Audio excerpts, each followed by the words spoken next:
다스는 과연 누구의 것일까? 관련 의혹은 계속해서 커지고 있고 국민들의 시선은 이명박 전 대통령을 향하고 있습니다. 취재 기자와 한 걸음 더 들어가겠습니다. 임진택 기자, 그동안 다스 비자금에 대한 의혹들은 꾸준히 제기됐었죠?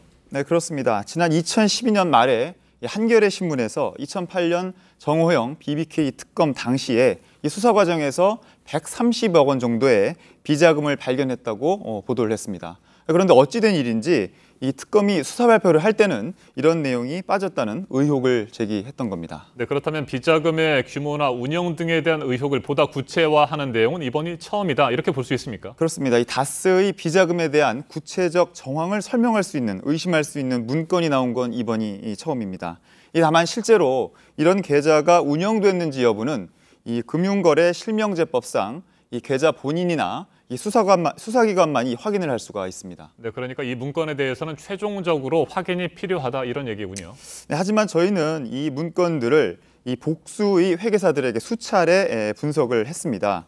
이 전문가들은 이 수치들이 일관되고 또 운영 내역이 이 전형적인 불법 비자금의 모습을 띠고 있기 때문에 충분히 합리적인 의심을 할 수 있다, 이렇게 지적하고 있습니다. 네, 문건의 내용을 다시 한번 정리해보죠. 다스가 2008년입니다. 차명으로 운영하던 비자금을 어떤 이유에서인지 회사로 모두 돌려놓았습니다. 회계장부에는 마치 미국 법인에서 채권을 회수한 것처럼 이렇게 표시를 했고요. 그렇게 볼 수 있죠?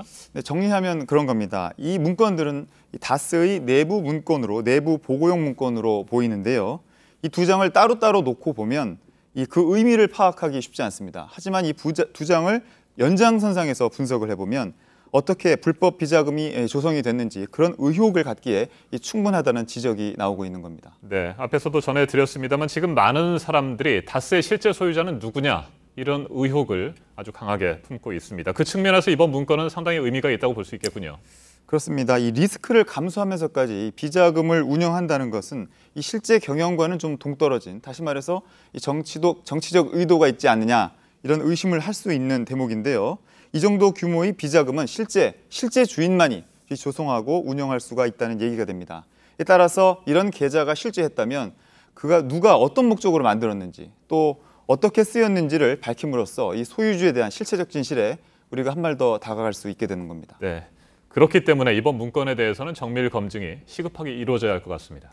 네, 마침 오늘은 이 자산관리공사의 국정감사입니다. 이 자산관리공사는 이 다스의 지분 20%를 소유하고 있는 기획재정부 산하기관인데요. 이 자산관리공사가 이 지분을 관리하고 있는 겁니다. 네. 또 다음 주 월요일에는 5월 30일인데요. 국세청과 금융위의 국감도 예고돼 있습니다. 이때도 역시 다스의 실소유와 관련된 집중적인 의혹들이 제기될 것으로 보입니다. 알겠습니다. 계속해서 취재를 해주시기 바랍니다. 지금까지 임진택 기자였습니다. 수고했습니다.